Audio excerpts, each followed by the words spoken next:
नमस्कार दोस्तों, स्वागत है आप सभी का आपके अपने चैनल सिग्मा यूथ इंजीनियर्स पे।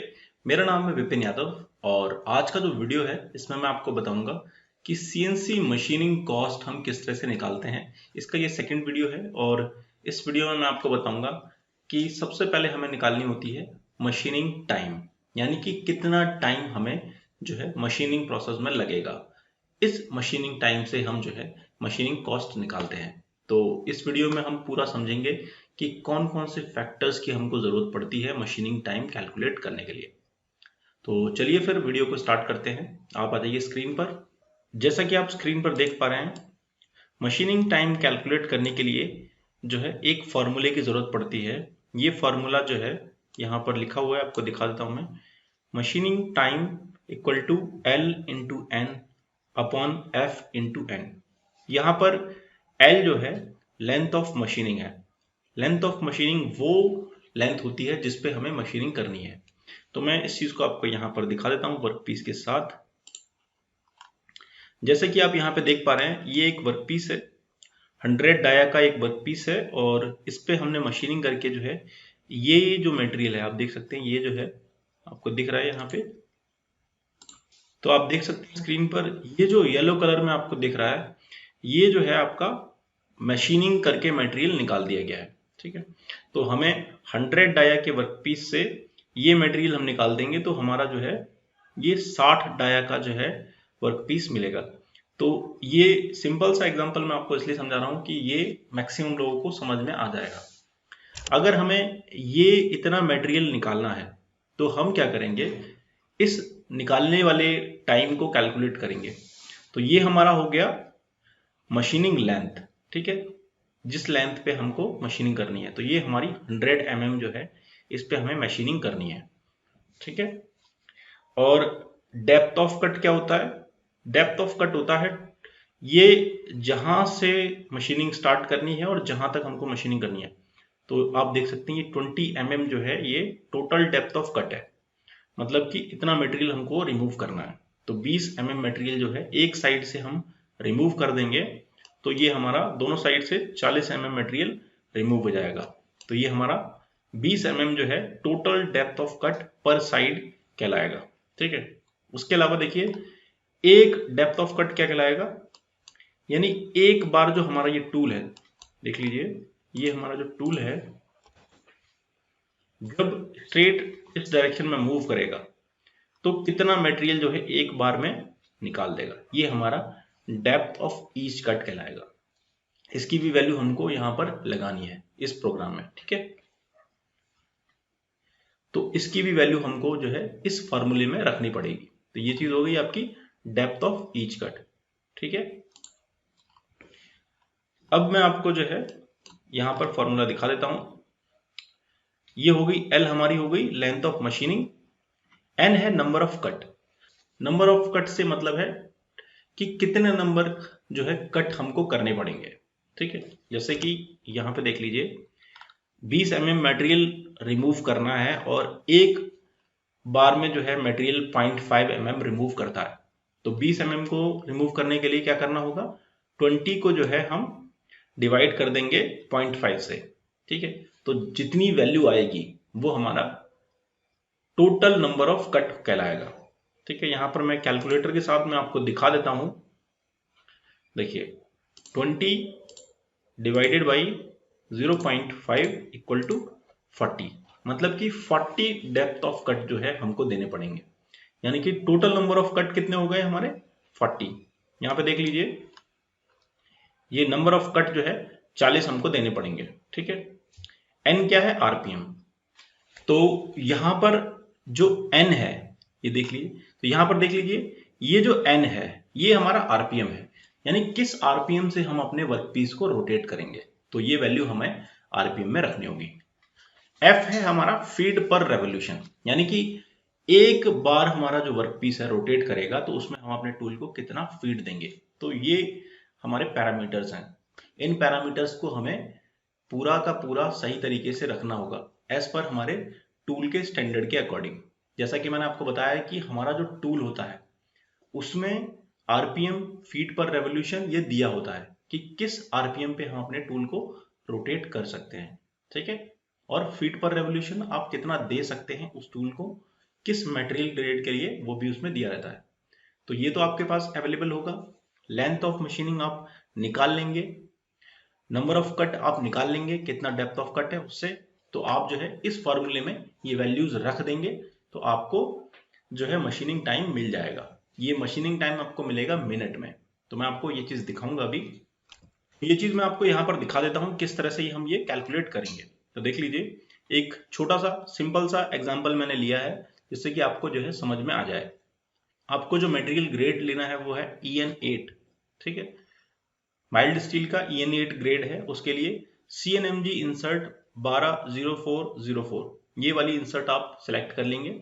तो उसकी जो टर्निंग ऑपरेशन होगा उसमें देख लीजिए, लेंथ ऑफ ऑपरेशन आपको मिला हुआ है 100, ठीक है। फीट पर रेवोल्यूशन जो है आपने लिया है 0.25 का।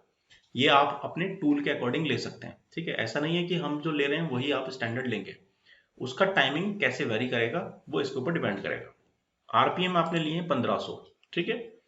Total number of depth of cut कितने मिलेंगे आपको, वो किस पे डिपेंड करेगा, आपका डेप्थ ऑफ ईच कट और टोटल डेप्थ ऑफ कट उसके ऊपर डिपेंड करेगा। तो यहां पर देखिए, डेप्थ ऑफ कट कितना हमको लेना है, आपने देखिए जो एग्जांपल मैंने दिखाया था उसमें आपको 20 लेना था, ठीक है। तो यहां पर हमने 20 लिया है। अब डेप्थ ऑफ ईच कट, हर एक कट में कितना डेप्थ हम देंगे, 0.5 का जो है कट देंगे। तो नंबर ऑफ कट कितने हो गए, यहाँ पर 40 हो गए, ठीक है। अब हमें मशीनिंग टाइम फार्मूले के हिसाब से निकालना है। तो फार्मूला जो है हमारा कहता है, तो अब देखिए हम फार्मूले में ये वैल्यू रख देते हैं। यहां पर दिया हुआ है एल की वैल्यू दी हुई है 100 multiply by n।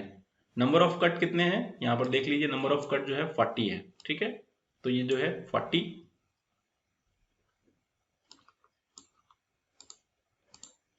Divided by feet पर रेवोल्यूशन। फीट पर रेवोल्यूशन हमने कितना दिया है, देखिए 0.25, तो डिवाइडेड बाई 0.25। फिर उसको डिवाइड किससे करना है, RPM से। RPM कितने दिए हमने, 1500। तो देखिए 10.66 ये जो है हमारा मशीनिंग टाइम निकल के आएगा। अब देखिए किन किन फैक्टर्स पे डिपेंड कर रहा है। हमने जो है इस शीट में फॉर्मूले डाले हुए हैं, तो हमें जो है मशीनिंग टाइम मिल रहा है 10.66 मिनट। मतलब इतना टाइम हमको जो है इस सिंपल टर्निंग में लगेगा। अब देखिए फीड पर रेवोल्यूशन, ये देखिए फीड जो है 0.25 की दी हुई है, तो हमको 10.66 मिल रहा है। अगर हम फीड बढ़ा देते हैं, यहाँ पर 0.25 की जगह पर देखिए हम 0.3 कर देते हैं, तो देखिए वैल्यू क्या आएगी, 8.88। देखिए हमारा जो मशीनिंग टाइम है वो रिड्यूस हो गया। अब इसी तरह से फीड और बढ़ाते हैं 0.35, तो देखिए 7.6। मतलब मशीनिंग टाइम उतना ही रिड्यूस होता जाएगा जितनी हम फीड कम करते जाएंगे, ठीक है। अब देखिए RPM देखिए 1500 है।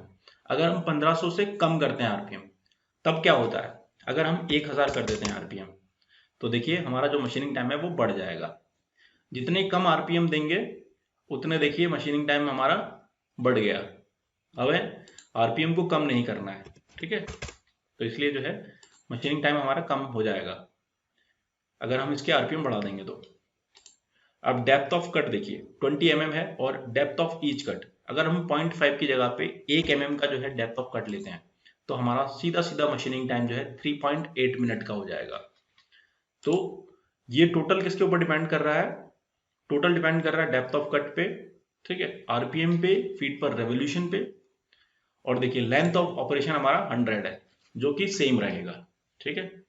डेप्थ ऑफ कट भी सेम रहेगा क्योंकि हमें उसी वर्कपीस पे काम करना है। हम किसको वेरी कर सकते हैं, फीड रेट को कम या ज्यादा कर सकते हैं, RPM को कम या ज्यादा कर सकते हैं, और डेप्थ ऑफ ईच कट, हर एक कट में कितना हम डेप्थ दे सकते हैं, ये हम वेरी कर सकते हैं। तो इन फैक्टर्स को जैसे ही हम छेड़ेंगे तो हमारा जो मशीनिंग टाइम है उसके अकॉर्डिंग कम या ज्यादा हो जाएगा। तो ये आपको समझ में आ गया कि इस तरह से आप जो है मशीनिंग टाइम निकाल लेंगे। यहीं पर हमको जो है सेविंग करनी होती है। अब मैंने आपको एक चीज बताई थी, अब मैं आपको एक चीज और बता देता हूं इसमें। ये हमारा वर्क पीस है। हम अगर मशीनिंग टाइम देखेंगे तो हमें यहां से लेकर यहां तक हम वैल्यू ले रहे हैं टूल की। ये वाली जो वैल्यू है, यहाँ से हमारा टूल स्टार्ट करेगा, ठीक है। यहाँ से टूल अगर हमारा 5 mm पहले से स्टार्ट कर रहा है तो ये 5 mm का जो ट्रेवल होगा ये हमारा कम जो है हमको इसमें नहीं दिखा रहा है, तो इसको भी हमें ऐड करना पड़ेगा। इसको कहाँ पे ऐड करेंगे आप? इसको ऐड करेंगे लेंथ ऑफ मशीनिंग पे, ठीक है। लेंथ ऑफ मशीनिंग में आप जो है इसको ऐड करेंगे, तो ये आपका जो लेंथ ऑफ मशीनिंग है 105 mm हो जाएगी। और इसके अलावा आपको 5 mm का मार्जिन यहाँ पर भी देना होगा, क्योंकि ये टूल जो है आपका यहाँ से लेकर यहाँ तक आएगा और उसके बाद फिर दोबारा से ये वापस जाएगा। हालांकि जब ये वापस जाता है टूल तो मैक्सिमम फीड और स्पीड से जाता है, तो वहां पर डेप्थ ऑफ कट नहीं लेता है, ठीक है। तो इसलिए जो है आप इसमें जो ये मत सोचिएगा कि 105 mm जो है हम यहाँ पर रखें। जब भी टूल वापस जाता है ना दोबारा मशीनिंग होने के लिए, तो मैक्सिमम फीड से जाता है, वो मशीनिंग वाली फीड से नहीं जाता है जब भी हम साइकिल यूज करते हैं। तो यही फर्क होता है कि हम मशीनिंग टाइम जब कैलकुलेट करते हैं तो जो मार्जिन स्टार्टिंग में देते हैं वही हम मार्जिन एंड में देते हैं, जिससे कि जो कैलकुलेशन है एग्जैक्टली सही बन के आए। तो यहाँ पर जब आप लेंथ ऑफ ऑपरेशन देंगे तो यहाँ पर आपको 100 की जगह पे 110 रखना होगा, ठीक है। तो जब आप 110 यहाँ पर रखेंगे तो आपको जो मशीनिंग टाइम मिलेगा 4.19, यानी कि ये लगभग एग्जैक्ट मिलेगा आपको, ठीक है। हालांकि जो ये मशीनिंग टाइम हम कैलकुलेट करते हैं वो एक्यूरेट नहीं होता है, लेकिन इसमें थोड़ा सा ही वेरिएशन होता है, ज़्यादा वेरिएशन नहीं होता है, क्योंकि हमारे जो पैरामीटर्स हैं यहाँ पर जो हम पैरामीटर यूज़ कर रहे हैं, अगर हम इन्हीं पैरामीटर्स के अकॉर्डिंग करेंगे तो हमारा जो मशीनिंग टाइम है वो इतना ही आएगा। लेकिन प्रैक्टिकल में क्या होता है, प्रैक्टिकल में जब ऑपरेटर मशीनिंग करता है तो वहां पर वो अपना फीड रेट बढ़ा देता है, क्योंकि उसमें मैनुअल फीडिंग देने का जो ऑप्शन होता है वो क्या करता है, फीड रेट बढ़ा देता है, डेप्थ ऑफ कट बढ़ा सकता है वो। इसीलिए क्या होता है कि ऑपरेटर जब मशीनिंग करते हैं तो उसकी फीड और डेप्थ ऑफ कट जो है बढ़ा देते हैं, आरपीएम बढ़ा देते हैं। इससे क्या होता है, मशीनिंग टाइम कम हो जाता है और ज्यादा से ज्यादा प्रोडक्शन वो दे देते हैं, ठीक है। तो ये ट्रिक यूज करते हैं जो प्रोडक्शन लाइन में काम करते हैं, वो यही करते हैं, ठीक है। आरपीएम को बढ़ा के जो है वर्कपीस जल्दी से जल्दी कम से कम साइकिल टाइम में आसानी से बना देते हैं। तो आई होप आपको समझ में आ गया होगा कि मशीनिंग टाइम जो है हम किस तरह से कैलकुलेट करते हैं, और जब हम प्रोग्राम में मशीन पर देखते हैं कि साइकिल टाइम कम या ज्यादा हो रहा है तो वो किन फैक्टर्स की वजह से हो रहा है ये भी आपको क्लियर हो गया होगा इस वीडियो में, ठीक है। तो इस तरह से आप जो है मशीनिंग टाइम निकाल सकते हैं। अब हम जो कैलकुलेट करेंगे वो है टूल लाइफ। टूल लाइफ को कैसे हम निकालते हैं उसका मेथड मैं आपको नेक्स्ट वीडियो में बताऊंगा। तो अभी के लिए बस इतना ही, मिलते हैं अगले वीडियो में। Thanks for watching video.